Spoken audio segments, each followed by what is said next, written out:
Bonjour, bien-aimés dans le Seigneur. Je vous salue dans la grâce du Seigneur. J'espère que vous avez passé une bonne semaine. Le Seigneur permet encore à ce que nous puissions étudier aujourd'hui sa parole. Il veut encore nous révéler une de ses facettes. Et le thème de la prédication de ce matin est intitulé « La patience ». Le thème de la prédication est intitulé « La patience ». Il faut savoir que la patience fait partie, en fait, est l'une des vertus qui caractérise le Seigneur Jésus.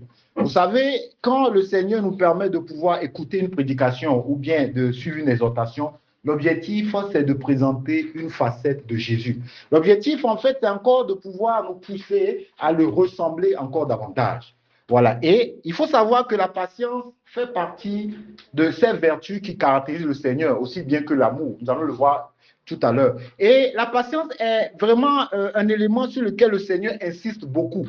Nous allons lire tout à l'heure beaucoup de versets qui parlent de la patience. Jacques même en parle de cela. Jacques pouvait même dire que l'objectif des projets, c'est de nous amener à être patients. Et donc, nous devons savoir que l'Esprit Saint que le Seigneur nous communique lors de notre conversion, cet esprit-là est un esprit de patience. C'est un esprit déjà qui a en lui cette vertu de patience. Ce qui fait que en temps normal, un chrétien, quelqu'un qui est né de nouveau, doit naturellement manifester la patience. Vous savez, la patience fait partie, en fait, des vertus qu'on doit voir chez un chrétien. Dans la vie, dans le monde où nous sommes, la patience fait partie, en fait, des caractéristiques qu'on doit trouver dans un chrétien. Mais malheureusement, ce n'est pas ce qu'on voit aujourd'hui. A contrario, en fait, pour les gens du monde, au lieu qu'on ne trouve la patience chez eux, c'est plutôt la précipitation. Si vous voyez dans le monde dans lequel nous sommes, tout est fait pour être précipité. Aujourd'hui même, on parle de fast-food. Normalement, il faut préparer, prendre le temps que la chose aille bien. Mais aujourd'hui, on parle de fast-food. Ça veut dire qu'on essaye de trouver un moyen de pouvoir vite préparer la nourriture pour qu'on puisse l'avoir. Et nous savons les méfaits que ça donne. Aujourd'hui, dans le monde de l'agriculture, tellement on veut aller très vite qu'on utilise en fait des engrais ou en fait des constructions bizarres qui font aujourd'hui que ça dénature ce que Dieu a créé. On prend un exemple banal. Souvent, je dis ça à ma femme. Souvent, dans les périodes où il y a les raisins, elle aime souvent payer les raisins qui n'ont pas de pépins. Souvent, je lui dis que non. À l'origine, ce n'était pas fait ainsi. Normalement, tout fruit doit avoir un pépin. Mais pour aller très vite, parce que c'est dérangeant les pépins, on préfère prendre ce qui n'a pas de pépins. Pourquoi? Parce qu'on veut la précipitation. Mais quand on analyse très bien toutes ces choses-là, ça crée de la mort quelque part. Ça dit que parce que ça dénature ce que Dieu a fait.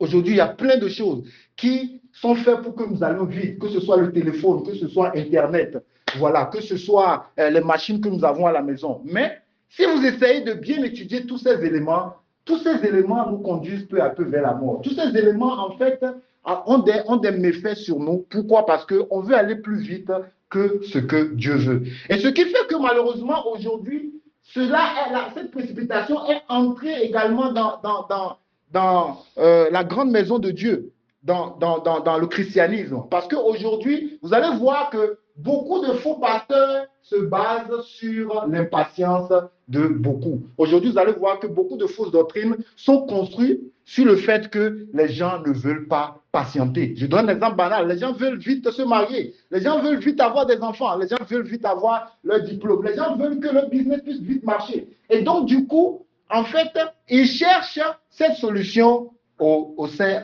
de l'Église, alors que ça ne marche pas comme ça. Voilà pourquoi vous allez voir que dans le monde, il y a beaucoup de sectes qui existent, il y a beaucoup de marabouts qui existent. Pourquoi les marabouts existent? Parce que les gens ne veulent pas patienter. Les gens veulent obtenir rapidement la chose. Voilà pourquoi les gens partent vers les marabouts. Les gens partent rentrer dans des sectes. Pourquoi? Parce que les gens ne veulent pas patienter d'obtenir ce que Dieu a prévu pour eux. Donc, ils veulent utiliser les méthodes rapides. Et vous pouvez le savoir, combien aujourd'hui de personnes font des pactes pour vite obtenir ce qu'ils veulent. Mais après, ça conduit à la mort. Donc, l'impatience est quelque chose aujourd'hui qu'on voit dans le monde. Tout est fait pour qu'on aille très vite. Je prends l'exemple banal quand nous cherchons le taxi. Combien de fois, quand on cherche le taxi, c'est pas comme si on va aller faire quelque chose à la maison. Mais les gens sont pressés comme si vraiment il y a quelque chose d'urgent à la maison. Mais après, quand ils rentrent à la maison, c'est juste pour aller scroller le téléphone. Quand vous voyez, il y a beaucoup d'accidents aujourd'hui qui sont dus au fait que les gens sont pressés. Des fois, tu vois la personne à vive allure. Tu dis, mais il va où? Il ne va nulle part. Il ne va nulle part. Tu vas voir, il va rentrer à la maison. Ce n'est pas qu'il va faire quelque chose de grand, mais c'est juste comme ça. Et il faut savoir que c'est ça qui caractérise le diable. Le diable cherche à faire les choses dans la précipitation parce qu'il n'a pas le temps. Il sait que son sort est déjà scellé. Il n'a pas le temps. Et donc, il cherche à amener beaucoup avec lui. Voilà pourquoi il est dans la précipitation. Mais les enfants de Dieu ne doivent pas être dans la précipitation. Bien-aimé, si c'est ton cas, aujourd'hui, cette parole est pour toi. Et en fait, il faut savoir que quand on parle de patience, la patience se situe à deux niveaux. Il y a deux niveaux de patience. Il y a la patience vis-à-vis de Dieu. Cette patience-là vis-à-vis de Dieu, nous allons voir tout à l'heure, c'est le fait d'accepter d'aller selon le rythme de Dieu. La patience vis-à-vis de Dieu, c'est d'accepter de pouvoir suivre le rythme de Dieu. Ça veut dire que quoi? Si normalement le master se fait en 3 ans et que Dieu lui dit que tu le fasses en 7 ans, il faut que tu patientes, tu le fasses dans ces 7 ans. Parce que au fond, c'est dans cela que tu trouveras ta bénédiction. Nous allons le voir tout à l'heure. L'objectif n'est pas de vite obtenir la chose, mais l'objectif, c'est d'être dans le temps que Dieu a prévu pour toi pour que tu puisses l'avoir. Bien-aimé, c'est très important. Je donne un exemple banal pour nos soeurs qui préparent. Supposons que tu veux faire du poulet rôti. Voilà, tu as deux choix.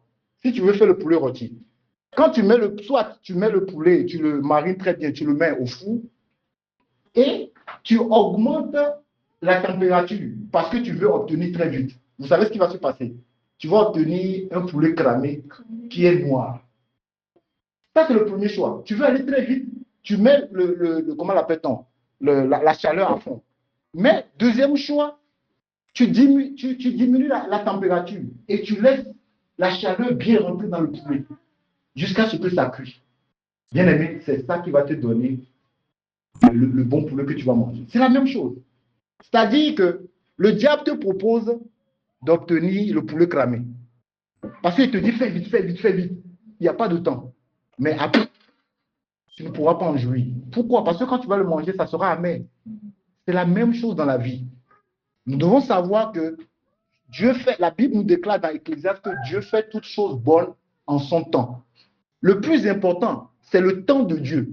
Le plus important, ce n'est pas d'obtenir la chose, mais d'obtenir la chose dans le temps de Dieu, selon le rythme de Dieu. C'est ça la première patience dont on va parler. La deuxième patience, c'est vis-à-vis de nos prochains. La deuxième patience, c'est vis-à-vis de nos prochains.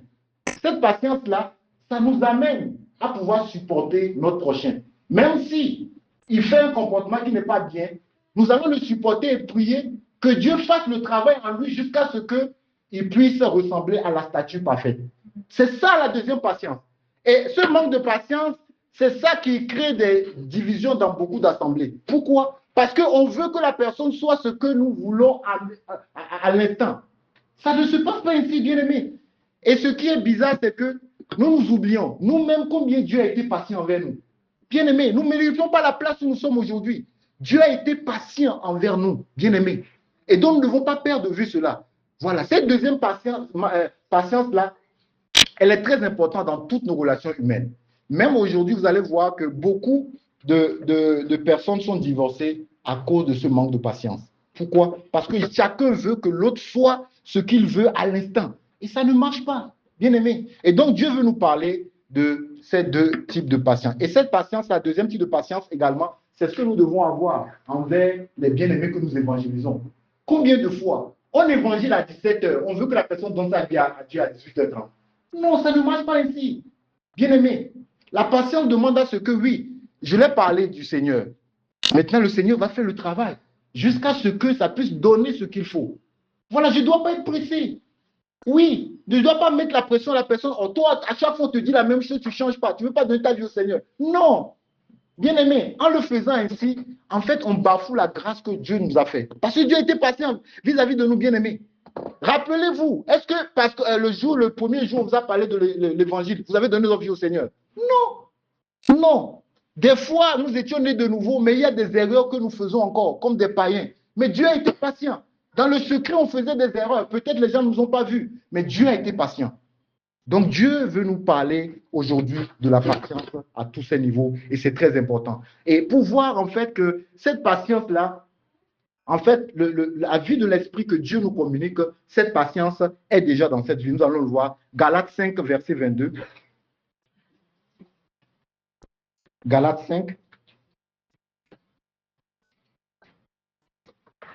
Galates 5, verset 22. Si quelqu'un peut lire.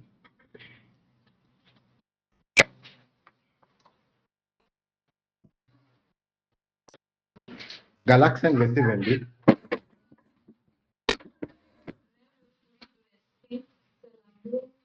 La joie, la paix, la patience, la bonté, la vérité, la fidélité, la douceur, la tempérance. Amen. La Bible déclare que, mais le fruit de l'esprit, c'est l'amour, la joie, la paix, la patience, la bonté, la bénignité, la fidélité, la douceur, la tempérance.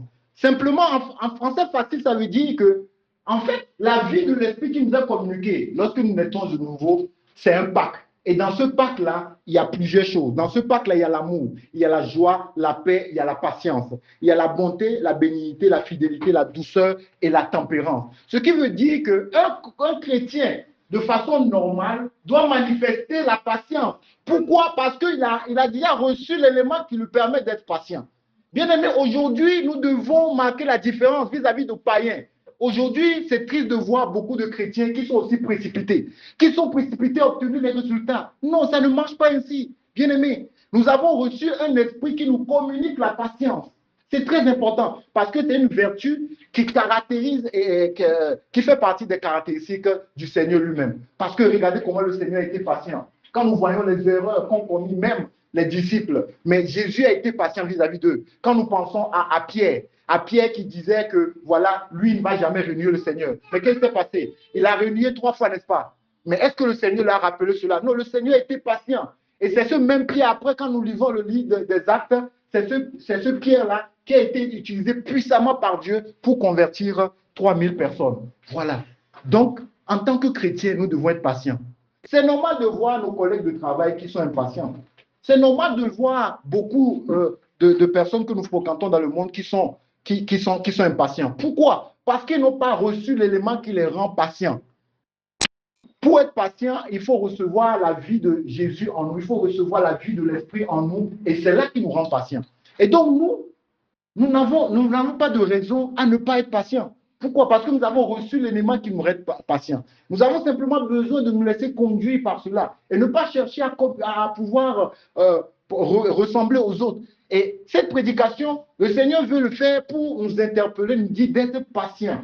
Parce que c'est ça qui doit marquer notre différence vis-à-vis des autres. Dans les situations de la vie, alors que les autres paniquent, alors que les autres cherchent à trouver des solutions eux-mêmes, nous devons être patients. Nous devons être calmes parce que le Seigneur nous a communiqué sa paix. Il nous a communiqué, en fait, cet esprit-là qui nous rend capables d'être patients. Oui, il nous a permis de rester dans son repos. Donc, nous devons être patients. Nous allons voir également que la patience fait partie également des caractéristiques de l'amour, qui n'est autre que l'identité du Seigneur Jésus. Nous allons voir 1 Corinthiens 13, verset 4. J'ai même été étonné que c'est le premier élément qu'on cite vis-à-vis de l'amour dans 1 Corinthiens 13, verset 4.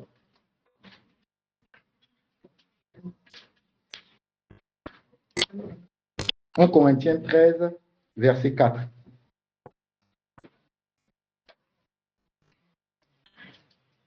Si quelqu'un trouve 1 Corinthiens. La Bible dit 1 Corinthiens 13, verset 4. L'amour est patient. Amen. Il est plein de bonté. L'amour n'est pas envieux. L'amour ne se vante pas. Il ne s'offre pas d'orgueil. Amen.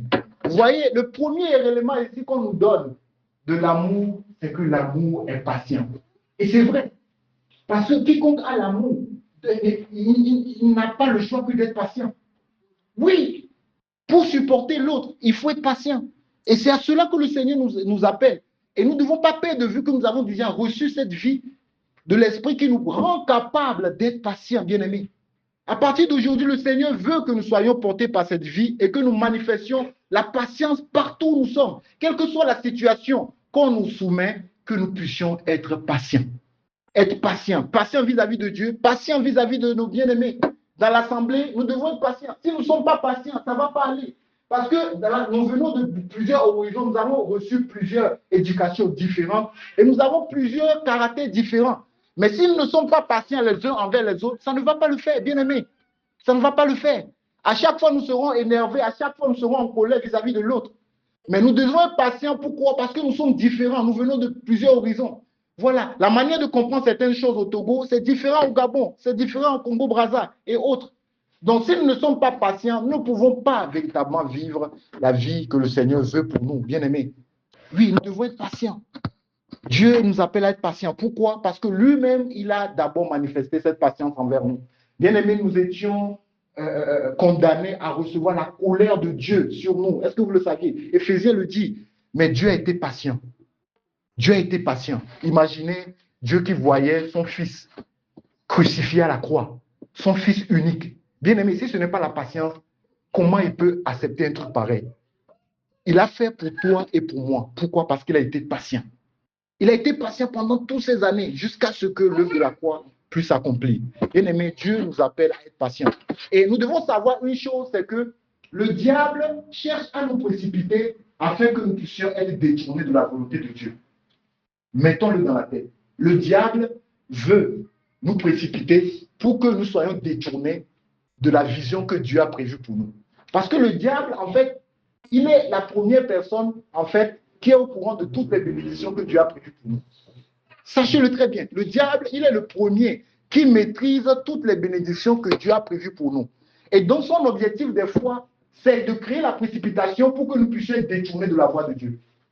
Donc, tout ce que l'ennemi va permettre dans ce monde pour te précipiter, l'objectif, c'est de t'écarter du Seigneur. Il ne faut pas perdre cela de vue. Je donne un exemple banal. Au pays, par exemple, quand tu veux faire les démarches administratives, tu as deux choix. Soit tu déposes et tu reçois dans 3 mois, ou soit on te pousse à te précipiter à donner quelque chose, un pot de vin, pour le recevoir dans l'après-midi. Et beaucoup de chrétiens, dans la précipitation, vont comme ça à la compromission, cherchent à pouvoir donner des pots de vin pour vite obtenir la chose. Le diable fait, c'est pour te détourner, parce que là, tu rentres dans la compromission.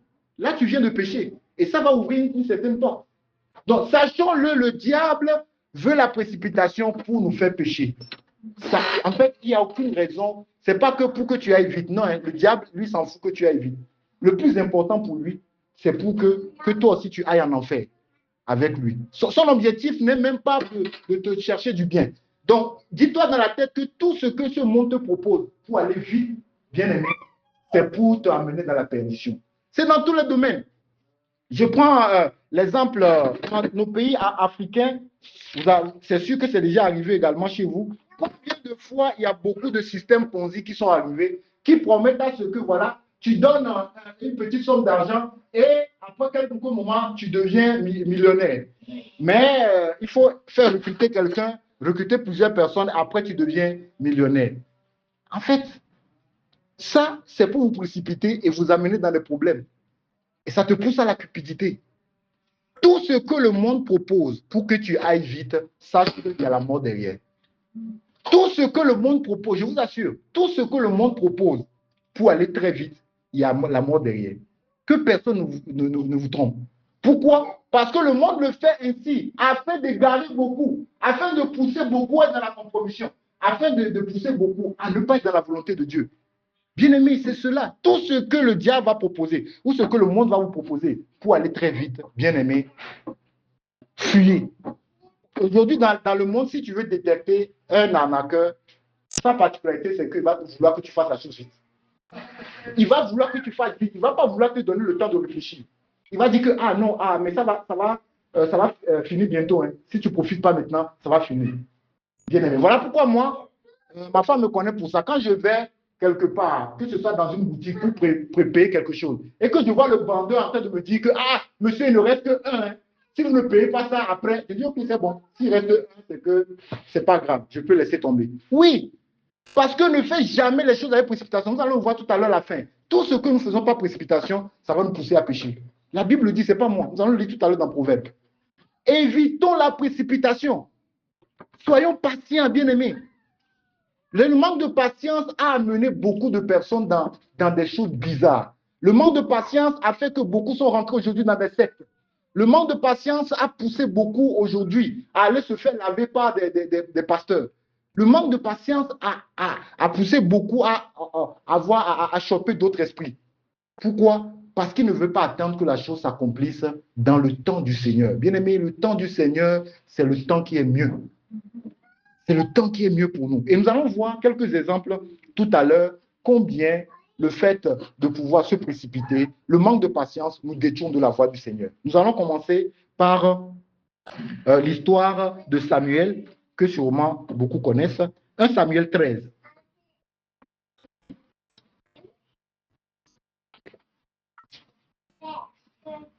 Un Samuel. On va prendre 1 Samuel.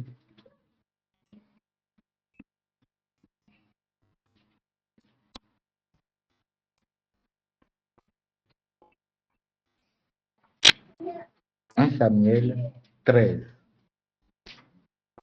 versets 1 à 14. Si un bien-aimé peut me lire cela, 1 Samuel.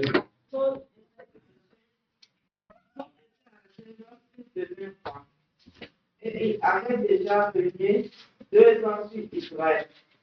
Saul choisit 3 000. C'est Saül. C'est Saül. Hein. Saül choisit 3 000 hommes d'Israël.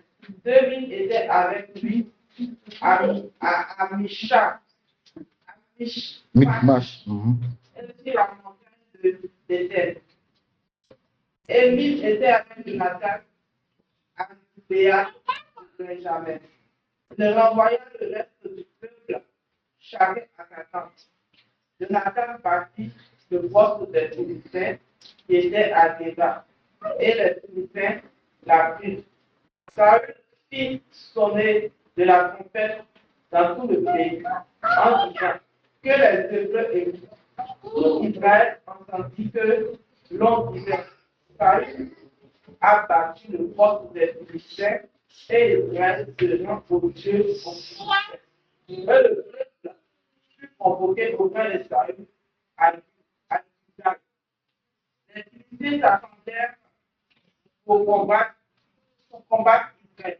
Ils avaient 1000 chars et 6000 cavaliers, et ce peuple était innombrable, comme le sable qui est sur le bord de la mer. Ils vinrent camper à Michmash, à l'orient de Beth-Aven.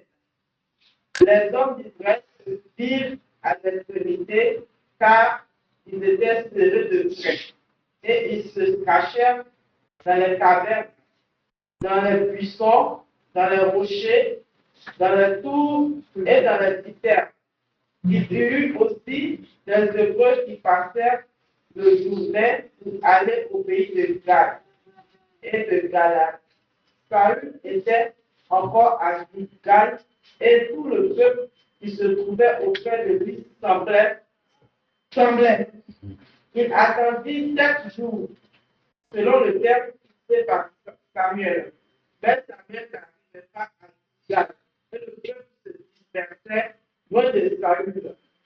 Alors Saül dit, amenez-moi l'holocauste et les sacrifices d'action de Gad. Et il offrit l'holocauste. Comme il achevait d'offrir l'holocauste, voici Samuel arriva. Et Saül sortit au devant de lui pour le saluer. Samuel dit, qu'as-tu fait? Saül nous répondit, lorsque j'ai vu que le peuple se dispersait loin de moi, que tu n'arrivais pas au terme fixé, et que les Philistins étaient assemblés à Michmash, je me suis dit, les Philistins vont descendre contre moi à Gilgal, et je n'aime pas implorer l'Éternel. C'est alors que je me suis fait violence et que j'ai offert l'holocauste. Samuel dit à Saül, tu as agi en insensé. Tu n'as pas observé le commandement que l'Éternel, ton Dieu, t'avait donné. L'Éternel t'aurait affermi pour toujours ton règne sur Israël. Et maintenant, ton règne ne durera point. L'Éternel s'est choisi un un homme selon son cœur. Et l'Éternel l'a destiné à être le chef de son peuple, parce que tu n'as pas observé ce que l'Éternel t'avait commandé. Amen. Bien aimé, je ne sais pas si vous avez bien écouté l'histoire. Je vais rapidement expliquer. Voilà, on nous parle ici du premier roi d'Israël. Le premier roi d'Israël s'appelle Saül. Voilà. Et ce roi, en fait, devait se battre contre les Philistins. Voilà. En fait, c'est un peuple ennemi contre lequel il se bat souvent. Mais il faut savoir que Israël était conduit en toutes choses par l'Éternel. Voilà. Donc, je peux même dire que le ministre comment l'appelle-t-on, chargé des armées, c'est l'Éternel. C'est l'Éternel qui gérait tout par rapport au peuple. Et donc, il devait suivre les instructions de l'Éternel. Et qu'est-ce qui s'est passé ici? C'est que, au fond, ici, quand on peut lire ici, on va lire voilà, le 5. Voilà. Il devait se battre contre les Philistins. Voilà. Et ce qui est sûr, l'Éternel allait leur donner la victoire s'ils obéissaient. Et en fait, le prophète Samuel devait faire un sacrifice par rapport à cela, pour que vraiment l'Éternel agisse en leur faveur. Et c'était seulement le prophète Samuel qui était habilité à pouvoir faire cela. Très important. Maintenant, regardez ce qui se passe. Et ça, c'est ce que nous vivons aussi. Parce que quand le diable veut mettre la précipitation, il essaie de nous influencer par ce que nous voyons physiquement. C'est par cela qu'il passe. Voilà pourquoi le 5 ici, on dit ici que les Philistins s'assemblaient pour combattre Israël. Ils avaient 1000 chars et 6000 cavaliers. Et ce peuple était innombrable comme le sable qui est sur le bord de la mer. Bien aimé, on compare les Philistins au sable qui est au bord de la mer. Ça veut dire quoi? Humainement parlant. Ça veut dire qu'on ne pouvait pas, ils étaient très nombreux. Alors on ne peut pas les compter, n'est-ce pas? Voilà l'une des choses que le diable utilise pour nous influencer. C'est-à-dire que le diable va utiliser les choses visuelles. Il va se dire que, normalement, bientôt tu dois voyager. Ton passeport n'est pas encore prêt. Tu vois, si tu donnes 5 000 francs CFA là-bas, il va gérer. Tu vois, il te reste juste une semaine pour le voyage. Ce que tu vois, il va utiliser les choses pour nous influencer. Voilà pourquoi Paul pouvait dire aux Corinthiens dans 2 Corinthiens 5, verset 7, que, qu'est-ce qu'il avait dit en 2 Corinthiens 5, verset 7? Qui sait? On va lire ça. 2 Corinthiens 5, verset 7. Qu'est-ce que la Bible nous dit? On va lire ça rapidement avant de revenir.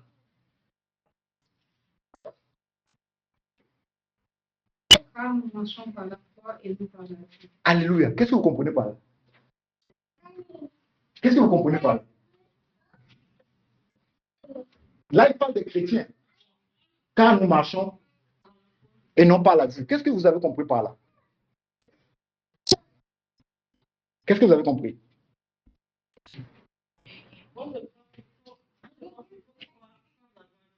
Il faut croire sans avoir vu. Qui dit mieux? Qu'est-ce que cela veut dire là-bas? Car nous marchons selon la foi et non la vue. Oui. Je dirais que ça veut dire qu'il ne faut pas se fier aux apparences. Oui. En fait, ça veut dire quoi?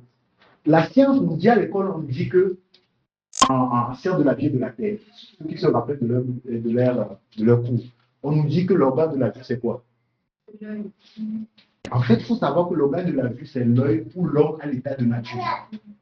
L'homme qui n'a pas connu Dieu, son organe de la vue, c'est l'œil. Ça, c'est ce qu'on nous dit à l'école.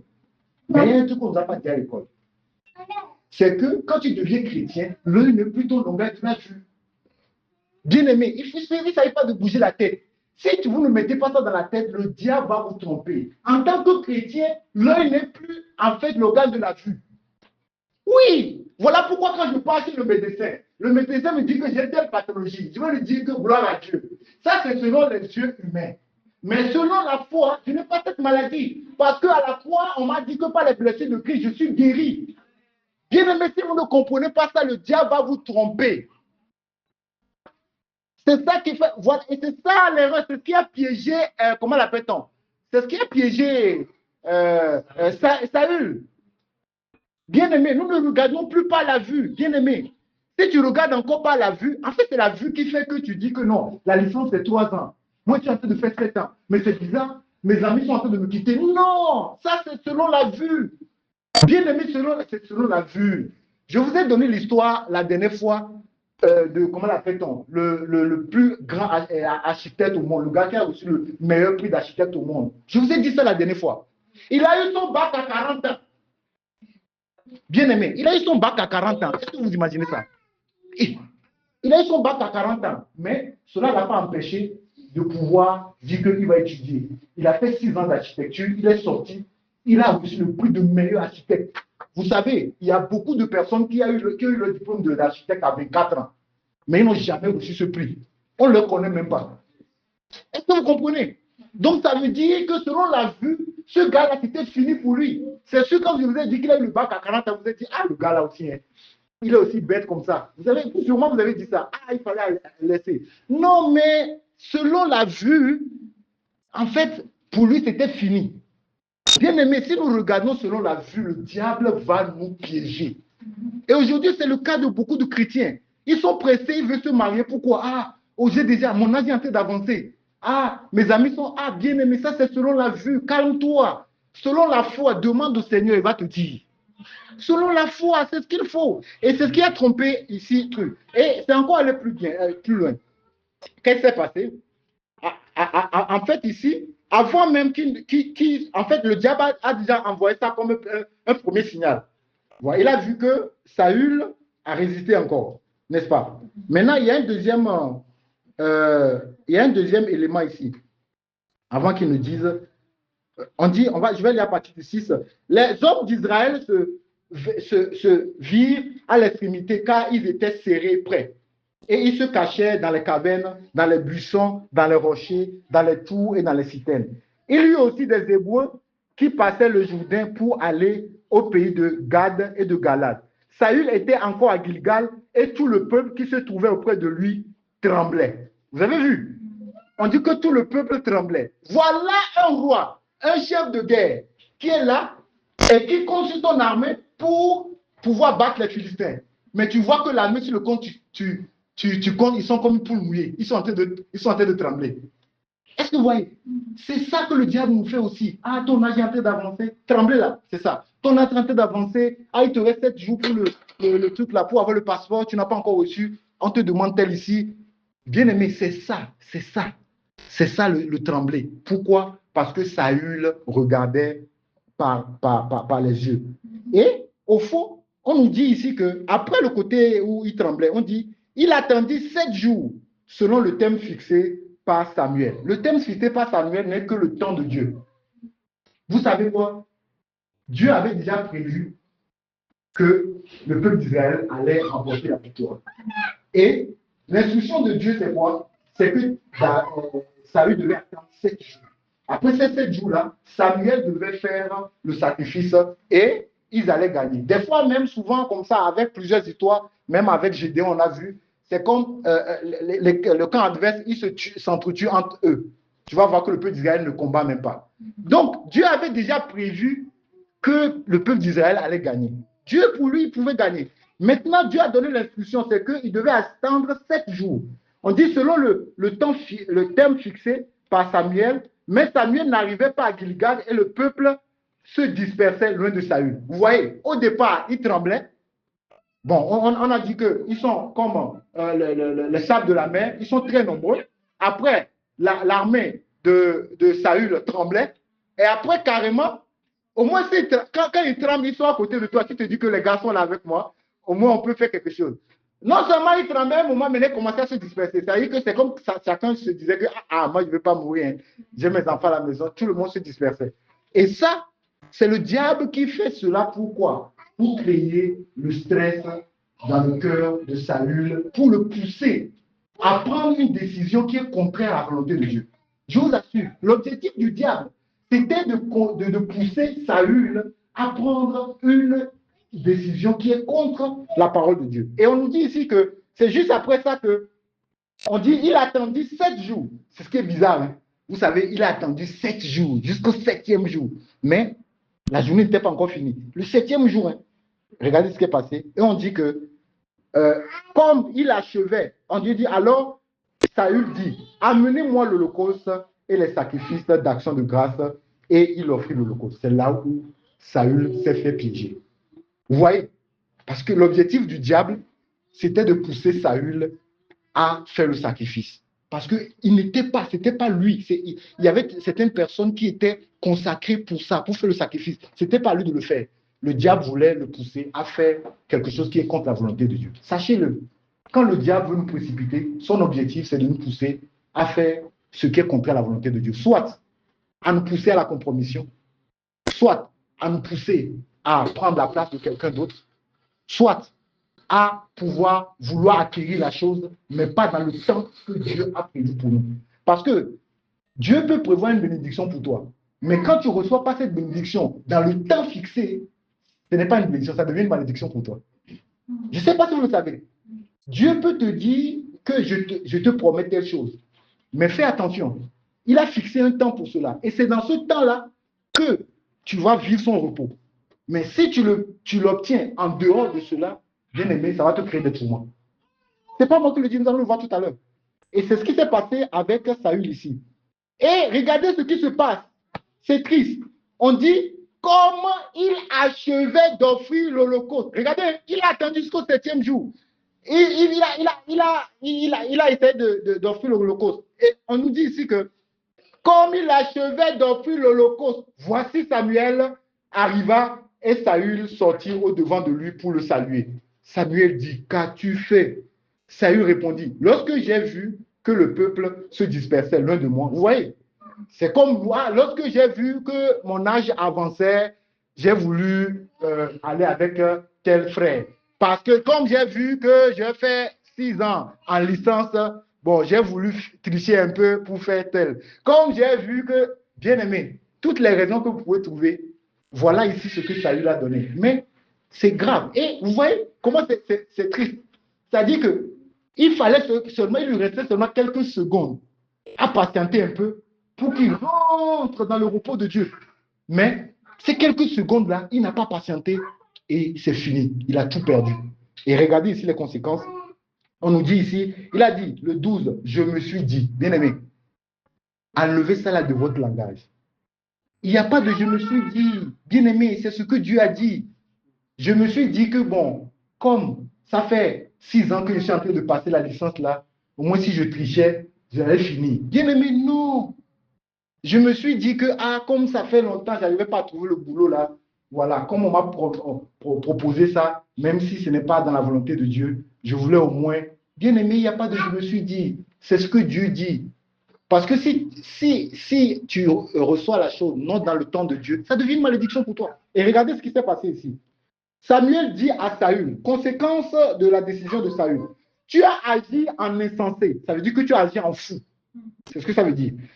Tu n'as pas observé le commandement que l'Éternel, ton Dieu, t'avait donné. L'Éternel aurait affermi pour toujours ton règne sur Israël.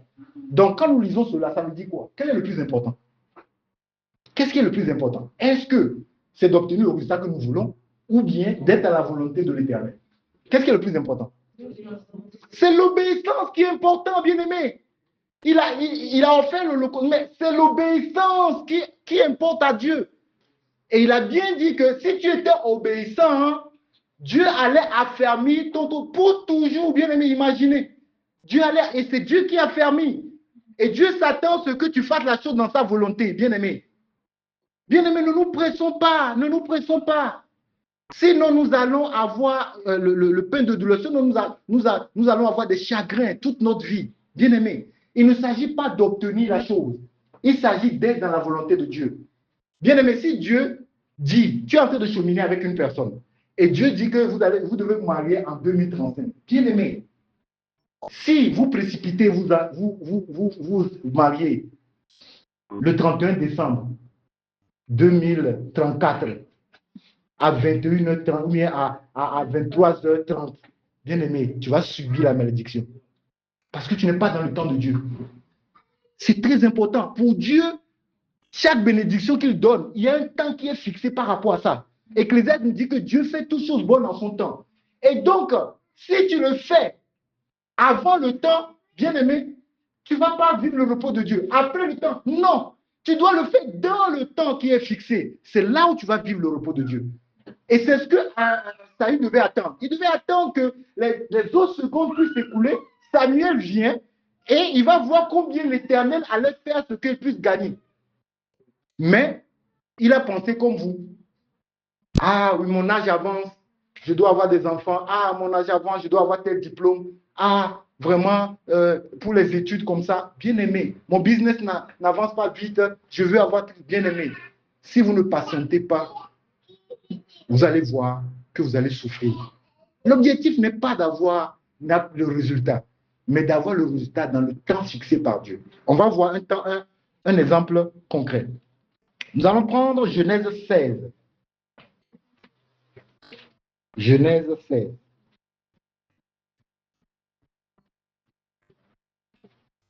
Genèse 16. Genèse 16, si quelqu'un peut nous lire. Genèse 16 de verset 1 à 6. 1.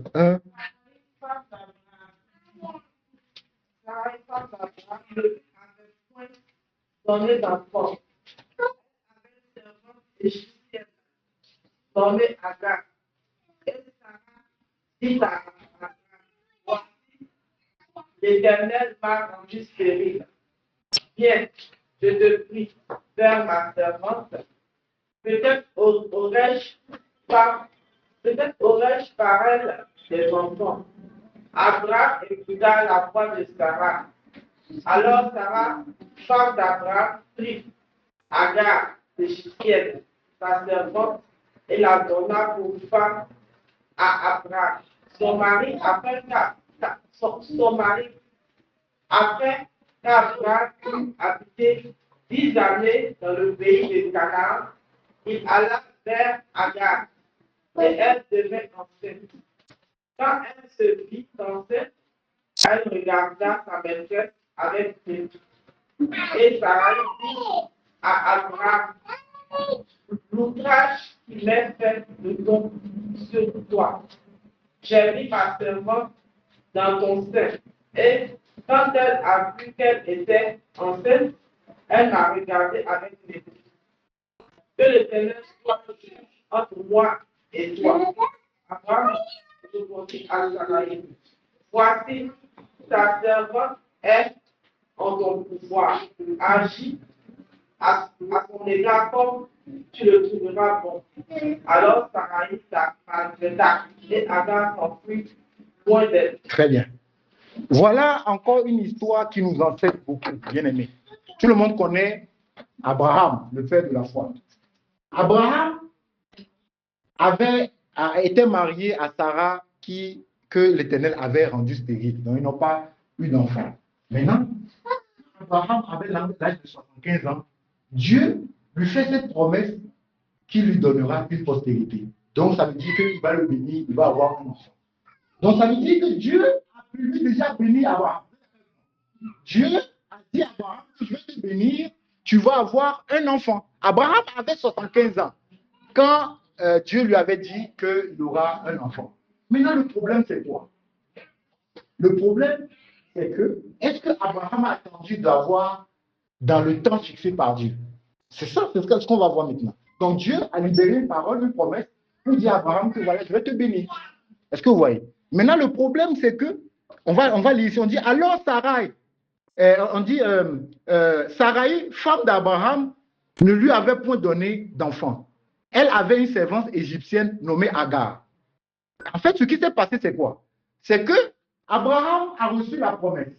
Sarah était au courant. Mais le problème, c'est quoi? Sarah s'est fait piéger. Sarah a utilisé l'organe de la vue en tant qu'homme à l'état de nature. Voilà pourquoi elle s'est dit que mais Dieu t'a promis que tu auras un enfant. Mais quand elle regarde son corps, c'est comme si, en fait, elle a dépassé même la ménopause 2 fois. Elle s'est dit que c'est le corps là qui va donner l'enfant. Donc, sûrement que, en fait, Dieu s'est dit que peut-être quelqu'un dans l'environnement, toi, tu vas aller avec lui et nous aurons l'enfant. En fait, ça, c'est la même erreur que Saül comment l'appelle-t-on, a commise. Bien aimé, ce n'est pas ce que nous pensons qui compte. Ce n'est pas ce que nous pensons qui compte, bien aimé. C'est ce que Dieu dit qui compte. Hébreux 11, verset 6 nous dit que celui qui s'approche de Dieu croient que Dieu existe et qu'il est le rémunérateur de ceux qui le cherchent. Ça veut dire que quoi? En tant que chrétien, quand Dieu nous fait une promesse, quand nous approchons de Dieu, nous devons d'abord savoir que la personne qui fait la promesse là, elle existe. Et qu'il est capable de nous donner la chose. Bien aimé, c'est très important. Voilà Sarah ici qui regarde physiquement et qui se rend compte que non, il y a des limites quand même. Est-ce que vous voyez? C'est comme vous, à vous dites que, mais non, mais vraiment, Dieu m'a dit que j'aurai la licence. Mais est-ce que peut-être qu'il veut me dire que, bon, prochainement, je triche à l'examen, comme ça, j'aurai la licence, parce que là, j'arrive pas à comprendre le cours. Ou bien, Dieu te dit que, voilà, au niveau du boulot où tu es, tu vas avoir une promotion. Mais quand tu te vois, tes objectifs, même tu les atteins même pas. Tu te dis que, mais Dieu me dit que je vais avoir une promotion. Mais, ou peut-être que je vais peut-être essayer de pouvoir tricher. Peut-être je vais avoir ça. Bien aimé. Et c'est ça là qui va te détruire. Parce que le problème, c'est quoi? Nous ne maîtrisons pas les choses. C'est-à-dire que Dieu, lui, c'est celui-là qui voit à 360 degrés. Mais nous ne voyons pas. Parce que ici, vous savez quoi? Jamais la Bible nous a dit que Agar était bizarre. Non. Agar, jamais la Bible a dit que non, Agar était bizarre envers ça, comment appelle-t-on? Comment appelle-t-on? Envers Sarai. Non. On ne nous a pas dit ça. Mais à quel moment Agar est devenu bizarre? Est-ce que vous voyez? Quand maintenant Sarah a voulu utiliser la méthode humaine pour obtenir le résultat de Dieu, c'est là maintenant Agar montre son visage. Bien aimé, le Agar qui est dans ta vie là, pour le moment, il ne fait rien. Oui, oui, pour le moment, il ne fait rien. Agar est tranquille, Agar est posé. Fais la chose qui n'est pas dans la volonté de Dieu. Tu verras les vrais yeux d'Agar. Oui, aujourd'hui, par exemple, la sœur avec qui tu chemines, est-ce que tu vois? Dieu a dit que c'est la femme peut-être qu'il veut pour toi. Mais tu es pressé et puis tu veux la marier avant le temps. Ah, tu vas voir la vraie Agar. Oui, oui, oui, oui, oui, oui. Dès que tu le mets la bague au doigt, paf, c'est fini. Elle commence pas à manifester Agar. Elle commence pas à te créer des problèmes. Oh Seigneur, qu'est-ce qui s'est passé? Parce que tu n'as pas épuisé dans le temps qu'il faut. Même si Dieu dit que c'est elle qu'il faut pour toi. J'ai vu des gens à qui Dieu a dit peut-être dans le secret que je veux que tu sois vivre en Europe. Je vais t'amener en Europe. À l'instant où Dieu dit ça, il commence par aller chercher passeport. Il commence par voir les gens qu'il connaît qui sont en Europe. À leur dire que, est-ce qu'il y a même la place là-bas? Non! C'est à Dieu de pouvoir tracer le chemin. Ce qui fait que si tu vas en Europe avant le temps promis, bien aimé, tu vas souffrir. Vous savez quoi? J'ai été choqué la dernière fois. Hier, j'ai discuté avec mon grand frère et il me parlait d'une cousine. La cousine, le papa travaillait à l'époque au temps de Air Afrique. Il y a beaucoup de gens ici qui ne connaissent pas Air Afrique. Voilà. L'Afrique avait une compagnie aérienne au bon temps. Donc, lui, il était mécanicien. C'est-à-dire que quand les avions viennent là, c'est lui qui vide, comment l'appelle-t-on, le carburant, tout ça. Il pouvait partir à la maison avec ça. Il vérifie, il règle les choses, tout ça là. Donc, à l'époque, comme il était un ingénieur, et à l'époque aussi, comment l'appelle-t-on, Air Afrique offrait des billets gratuitement aux parents qui travaillaient. Voilà. Et même des vacances.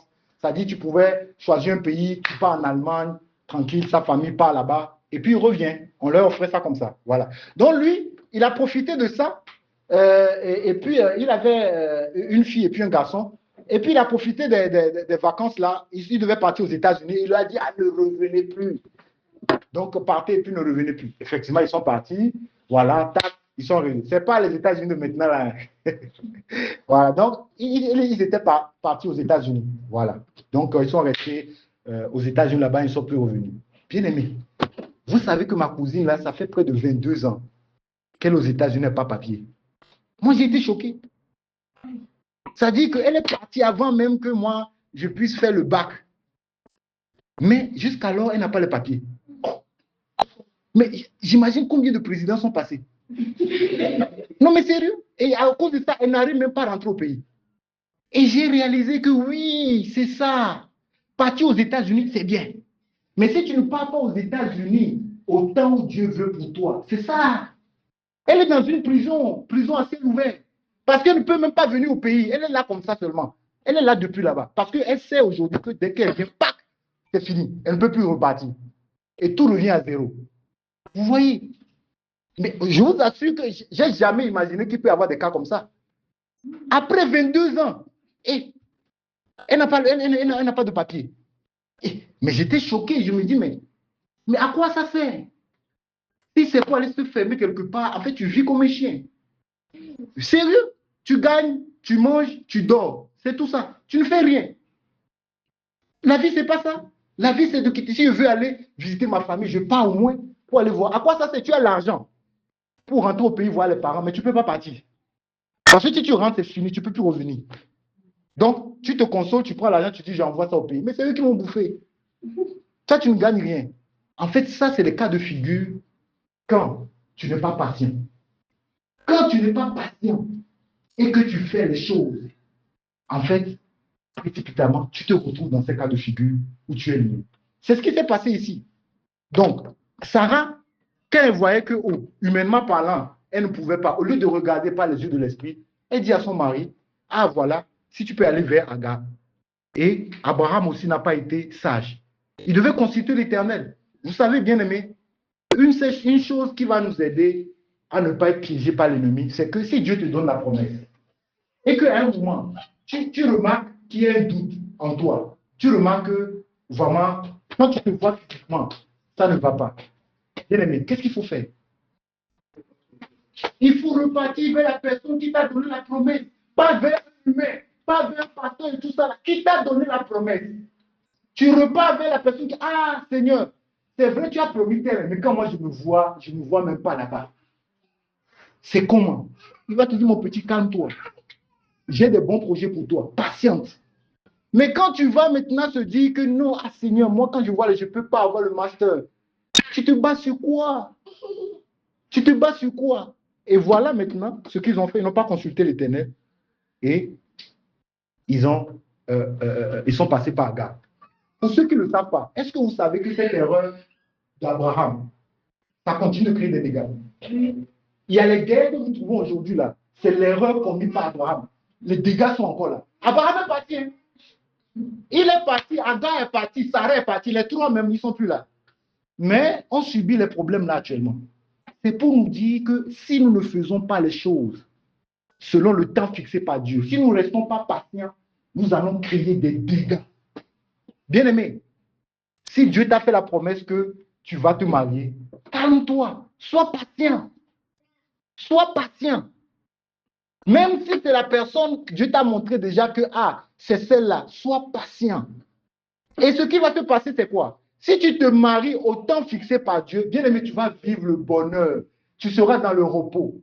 Mais fais l'erreur de pouvoir te marier et ce n'est pas le temps fixé par Dieu. Il t'a dit d'être patient, tu n'as pas voulu. Bien aimé, ça va te créer des dégâts. Je vous assure, des dégâts. Tu vas passer toute ta vie à faire l'intercession à la maison. Pourquoi? Parce que tu n'es pas dans le temps fixé par Dieu. Bien aimé, quand Dieu fait une promesse, la bénédiction nous suit quand nous sommes dans le temps fixé par Dieu. En dehors du temps fixé par Dieu, nous n'allons pas vivre cette bénédiction. Voilà pourquoi ici, vous voyez comment ça voilà, Ismaël est venu. Voilà, Ismaël est venu. Et Ismaël nous crée des problèmes jusqu'à maintenant. Parce qu'ils n'ont pas patienté. Oui, Ismaël nous casse la tête maintenant. Pourquoi? Parce que Abraham et Sarah n'ont pas voulu patienter le temps de Dieu. Et vous avez vu comment, après Isaac est venu. Est-ce que Isaac a été un tourment? Non. Non. Isaac, tout s'est bien passé. Pourquoi? Parce que c'est le temps fixé par Dieu, bien-aimé. Donc, Dieu veut nous appeler à être patients, bien-aimés. Aujourd'hui, le monde veut nous pousser à aller très vite, bien-aimés. Ne suivez pas le monde. Quel que soit le domaine, ne suivez pas le monde. Je vous assure. C'est vrai, dans la chair, ce n'est pas facile. Mais vous devez patienter, bien-aimés. Vous devez patienter. Ça ne sera pas rose du jour au lendemain. Mais quand vous patientez, vous allez rentrer dans le repos de Dieu. Bien-aimés, quel que soit le domaine de votre vie, vous devez patienter. Quel que soit le domaine, vous priez par rapport à quelque chose. Vous devez attendre que Dieu vous réponde. Ne cherchez pas des méthodes humaines. Aujourd'hui, beaucoup de personnes payent des pasteurs pour que ces pasteurs-là puissent prier pour eux. Juste parce qu'ils ne veulent pas attendre le temps de Dieu. Bien-aimés. Non, attendez le temps de Dieu. Aujourd'hui, Internet veut nous pousser à être précipités. Et ce qui est écrit, c'est que c'est souvent des mensonges. Ils vont vous dire que, voilà, Moi, je suis un jeune de 22 ans. Ah, voilà, j'ai un business qui me rapporte tel. Voilà, je suis marié, j'ai réalisé ça. Bien aimé, tu le connais. Tu ne le connais même pas. C'est un gars qui se cherche quelque part là-bas. Ça ne sert à rien, bien aimé. Ne soyons pas précipités. Aujourd'hui, les réseaux sociaux vont nous pousser à vite obtenir les choses avant le temps. Vite obtenir le tout dans le temps. On a toujours de se regarder. Ah non, tel a fait ça. Non, moi aussi, je dois avoir fait ça. Ah, tel a fait ça. Moi aussi, je dois faire ça. Non. Attendons le temps de Dieu. Attendons le temps de Dieu. Bien aimé. Sinon, l'ennemi va nous piéger. Vous savez, il y a beaucoup de jeunes filles qui se sont fait piéger parce qu'ils n'attendent pas le temps de Dieu. Ils se sont fait piéger. Après, on les séquestre, on le met sur une île là. Elles deviennent maintenant esclaves quelque part là-bas. Pourquoi? Parce qu'elles ne veulent pas attendre le temps de Dieu. Bien aimé, beaucoup de personnes sont rentrées dans des mariages de façon précoce parce qu'elles ne veulent pas attendre le temps de Dieu. D'ailleurs, Cantide des Cantides le dit, ne réveillez pas l'amour avant son temps. C'est la précipitation qui nous fait réveiller l'amour. Même par rapport aux enfants. Bien aimé, la dernière fois, une jeune sœur comme ça qui a arrêté les études parce qu'elle a eu vite l'enfant. Bien aimé, est-ce que vous voyez? Elle n'a pas patienté le temps qu'il faut. Maintenant que tu as le bébé, en fait, le bébé, ce n'est pas un gadget. Hein. Ce n'est pas comme une tablette. La tablette, là, je peux le mettre dans le sac. Après 3 mois, je le cherche et puis je prends. Non, le bébé, c'est vivant. Il faut que tu t'en occupes. Voilà. Et donc, quand le bébé vient, comme les évangélistes disent, c'est jusqu'à la gare. Tu dois prendre soin jusqu'à la gare. Parce que là où je suis actuellement, si je dis que j'ai un problème, malgré que maman est vieille, elle va être stressée pour ça. Oui. Est-ce que vous voyez? Donc, le fait d'avoir l'enfant avant le temps fixé par Dieu, ça va te bousiller tout, c'est fini. La jeune soeur est venue pour les études, c'est fini, elle ne peut plus étudier. Elle ne peut plus étudier. Parce que qui va s'occuper du bébé quand tu pars? Non, elle ne peut plus étudier. Et donc là, tout est bloqué. Toutes les opportunités que Dieu devait l'ouvrir, le donner, elle ne peut plus. Pourquoi? Parce qu'elle a voulu obtenir quelque chose avant le temps. Et tu es perdant, bien-aimé. Bien-aimé. Le diable veut nous précipiter. Pourquoi? Parce qu'il veut nous détourner de la face de Dieu. Le diable connaît les bénédictions que Dieu a pour nous. Et donc, il veut nous précipiter pour que nous tombions dans le piège et pour que nous ne puissions pas y arriver. Bien aimé, la précipitation, ça crée beaucoup de choses. Je vous ai raconté l'histoire de l'ancien chauffeur de mon papa qui était précipité à rentrer dans l'hélicoptère. Après, il y a eu un crash. La précipitation, c'est ça. Le résultat, c'est la mort. Ne nous précipitons pas. Allons selon le rythme de Dieu, bien aimé. Ne nous précipitons pas. Nous sommes dans un monde aujourd'hui où on nous précipite. Les chrétiens ne veulent plus s'attendre à Dieu. Ils prient un peu, ils prient le matin, ils veulent obtenir la chose l'après-midi. Non, bien aimé, ça ne marche pas ainsi. Quand nous prenons le cas d'Abraham, les grands serviteurs de Dieu, vous allez voir combien le Seigneur a travaillé la patience auprès d'eux. Vous allez voir tout à l'heure dans Jacques, la patience, Dieu l'utilise pour nous rendre encore davantage plus parfaits. Regardez le cas d'Abraham. Dieu l'a fait la promesse à 25 ans. Il a eu Isaac à 100 ans. 25 ans. Bien aimé. 25 ans de patience. Vous imaginez? Mais ça n'a pas empêché Dieu de faire ce qu'il voulait. Abraham, ça n'a pas empêché d'être le père de la foi. Ça n'a pas empêché à ce que Dieu voulait faire dans la vie d'Isaac soit fait. Ça n'a pas empêché qu'il profite de Isaac. Bien aimé, le temps de Dieu est le meilleur. Ne regardons pas à la vue, ne regardons pas à notre santé, à notre âge ou quoi que ce soit. Si Dieu dit qu'il va te donner la chose à un certain moment, il permettra ce que tu en profites. Le problème, c'est que nous nous disons, oh, si j'ai le bac à 40 ans, comment je vais profiter? Oui, c'est ce qu'on se dit. Si j'ai le bac à 40 ans, à quel moment je vais profiter? Non. Comme papa aime le dire, il est capable de te donner une nouvelle jeunesse. Mais pourquoi paniquer? Tout ce qui vient de Dieu, bien aimé, procure le bonheur. Quand c'est dans le temps. Donc nous devons patienter. À quoi ça sert? Je donne l'exemple du poulet cramé et du poulet qui est tendre. Est-ce que tu veux le poulet cramé ou bien le poulet tendre? Le diable te propose le poulet cramé. Celui-là, quand tu manges, et la nature nous enseigne, vous savez, quand tu manges le poulet cramé, là, c'est comment dans la bouche? C'est amer, n'est-ce pas? De la même manière, si tu veux obtenir quelque chose qui n'est pas dans le temps de Dieu, ça sera amer. C'est ça, ça sera amer. Où tu te réveilles chaque matin, en fait, c'est un tourment. C'est un tourment. Ou, comment l'appelle-t-on? Tu deviens comme, comment on appelle ça, le Cameroun là, Francis Ngannou. Chaque matin, tu te réveilles là, c'est pour faire de la boxe. Oui, parce que tu n'as pas choisi le temps de Dieu, bien-aimé. Bien-aimé, choisissons le temps de Dieu. Soyons patients. C'est vrai que dans la chair, ce n'est pas facile. Quand tu vas voir les gens faire tel, tu vas te dire que, ah, Seigneur, pour moi, c'est quand. Attends. Vous savez quoi? Je vais vous dire une vérité. Moi, quand je commençais à cheminer avec maman Muriel, vous savez que dans ma tête, en fait, il n'y a rien qui me montrait que je pouvais la doter. Je vous assure. Mais la foi faisait que je continuais. Je vous assure. Parce que je me disais que, ah, c'est un pays étranger. Parce que souvent, si c'est au pays, un coup de fil, les parents se rassemblent là-bas. Ils donnent 5 colas là-bas avec deux pagnes, c'est réglé. Et nous, on va se démerder ici. Mais moi, je devais aller connaître ses parents. Parce que c'est un autre pays étranger. En fait, quand je vois toute cette équation, je me dis, ah, mais comment ça va se passer? Mais je vous assure, je dis, ah Seigneur, en tout cas, je continue comme ça. Je vous assure. Jusqu'à ce que le Seigneur fasse grâce. Donc, si je n'attendais pas le temps de Dieu, vous savez ce que j'allais faire?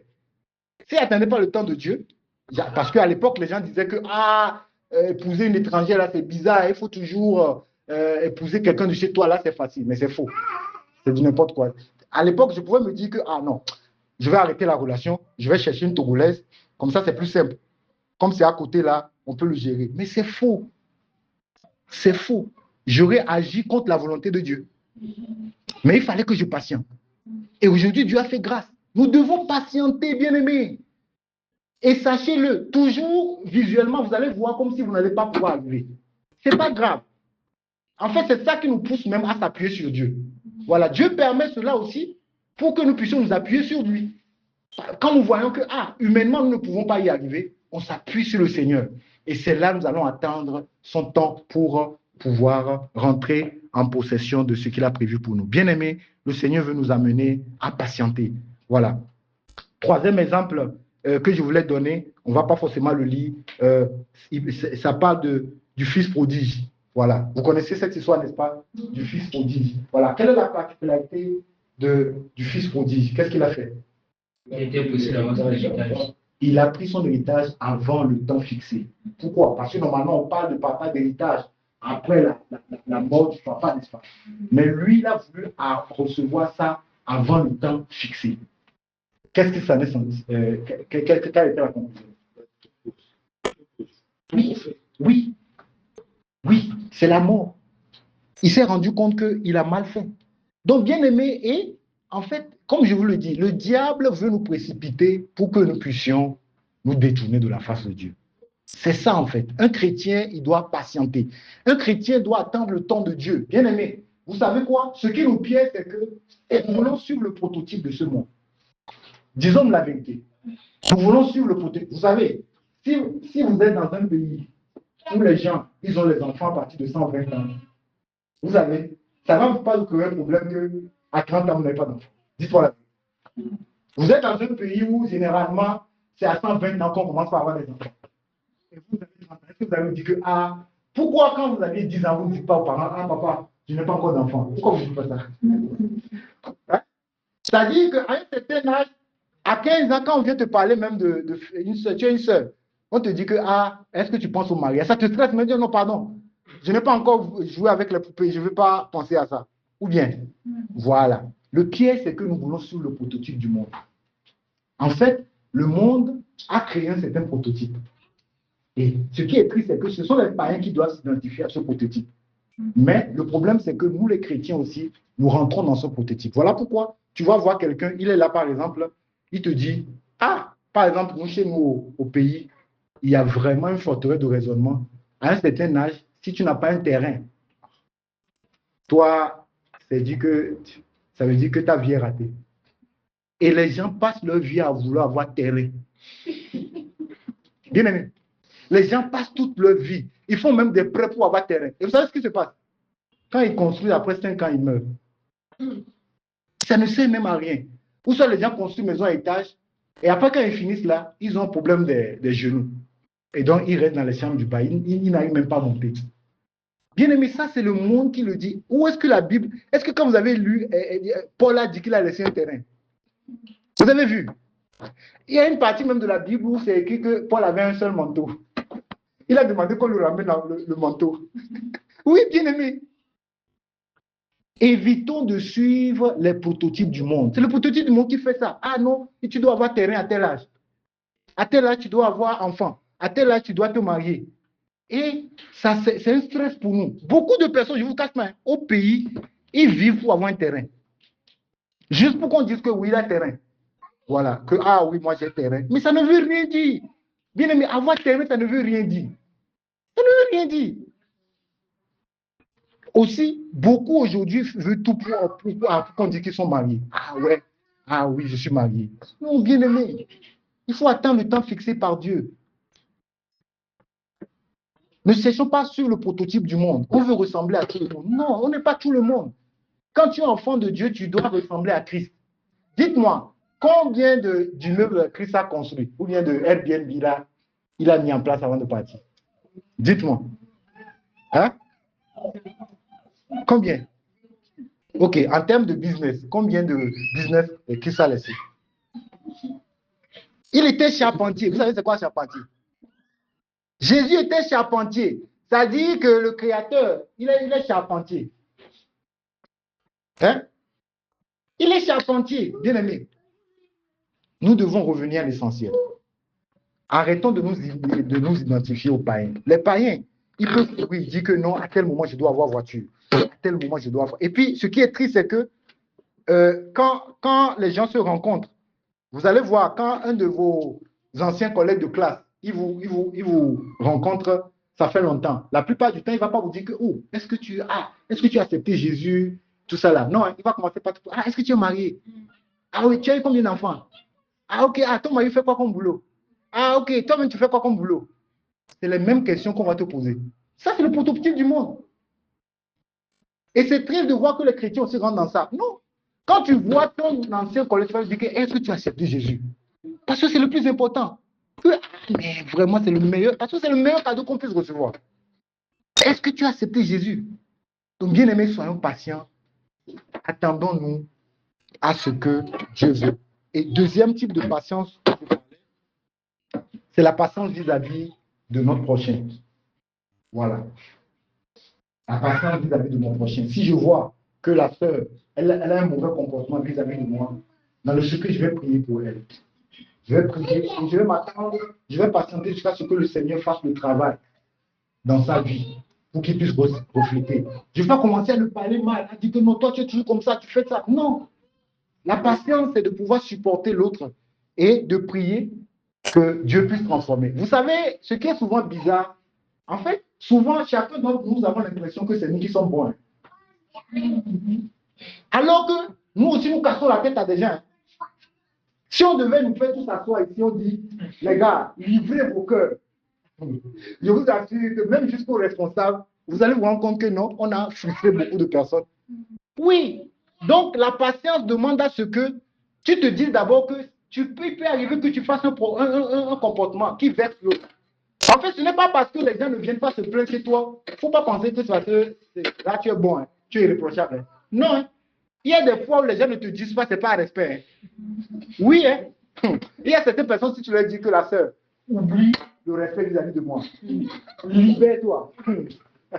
Vous allez voir que je dis que quoi? Donc tu as pensé même ça de moi? Ah oui. Il faut savoir que chacun d'entre nous, nous cassons la tête aux autres. Chacun d'entre nous, en fait, nous avons des comportements peut-être que les autres n'apprécient pas. Voilà. Donc nous devons être patients les uns envers les autres. Et ce qui doit nous pousser à être patients, c'est parce que nous rappelons que Christ lui-même a été patient envers nous. La patience par rapport à l'évangélisation. Oui, tu évangélises. Mais il faut être patient. Noé, il faut être patient. Quand tu évangélises, il faut être patient. Il ne faut pas oublier que c'est Dieu qui fait le reste du travail. Il faut être patient. Tu évangélises et tu laisses. Il y a d'autres personnes, il faut 5 ans qu'ils puissent se convertir. Peut-être tu ne seras même pas là dans le milieu. Il y a d'autres personnes, ils peuvent se convertir après. Mais c'est la patience qu'il fait. Il ne faut pas te dire que non, toi, je suis fatigué. Je t'ai parlé de l'évangile, mais tu es toujours... Non! Il faut être patient. La patience, c'est que quand tu évangélises la personne, tu te dis au Seigneur, moi-même, ça n'a pas été facile pour que je t'accepte. Je prie à ce que tu me fasses grâce. Voilà. Et si la personne te pose la question, tu réponds toujours. Il peut arriver que la personne commette une erreur, alors que tu l'avais déjà expliqué que ça, c'est pas bon. La patience demande à ce que, ah frère, ma soeur, ça va aller. Accroche-toi, ne te lâche pas, ne lâche pas, Dieu fera grâce. C'est ça la patience. Et comme je disais, le manque de patience, c'est ce qui fait que beaucoup de couples divorcent aujourd'hui. Pourquoi? Parce que tu veux que ce soit comme ça. Tu veux que la chose soit comme ça, forcément. Non, la patience demande à ce que, oui, si ton conjoint n'a pas encore ce que tu espères avoir, tu es patient, tu pries pour que Dieu fasse grâce, que ça puisse donner. Tu ne vas pas dire que, oh non, toi, vraiment, tu ne peux pas comme ma maman. Hein. Oh, si c'est maman qui m'avait fait le poudou, là. Oh, ce serait bien. Regarde comment tu as mis le sel. Non, il faut être patient. Tu le manges, mais tu pries, Seigneur, fais grâce à ce qu'elle fasse mieux. C'est comme ça, être patient. Et c'est cela que le Seigneur attend de nous. Nous allons lire Jacques.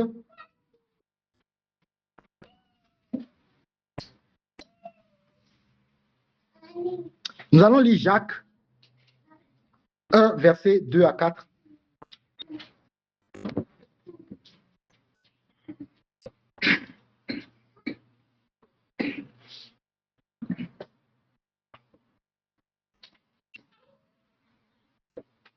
Jacques 1, versets 2 à 4. Si bien aimé peut lire.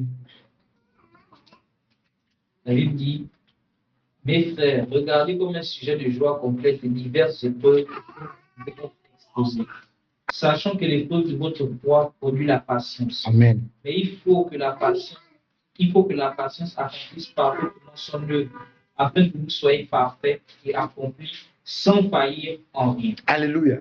Donc, nous réalisons ici que Jacques nous dit ici que quand Dieu permet une épreuve dans notre vie, c'est pour nous rendre. Voilà. Quand Dieu permet une épreuve dans notre vie, c'est pour nous rendre patients. Mais il ne s'arrête pas là. La patience, c'est pour un objectif. Dieu ne veut pas qu'on soit patient pour être patient. Mais qu'est-ce qu'il dit ici? Quel est l'objectif de la patience après? C'est pour nous rendre parfaits, c'est-à-dire nous rendre davantage comme Christ. Donc, il faut savoir que Dieu permet les épreuves pour que nous soyons patients. Mais il faut que cette patience fasse le travail qu'il faut pour que, à la fin, nous soyons parfaits, nous soyons semblables à Christ. Nous allons lire un dernier verset, le Proverbe 19, verset 2.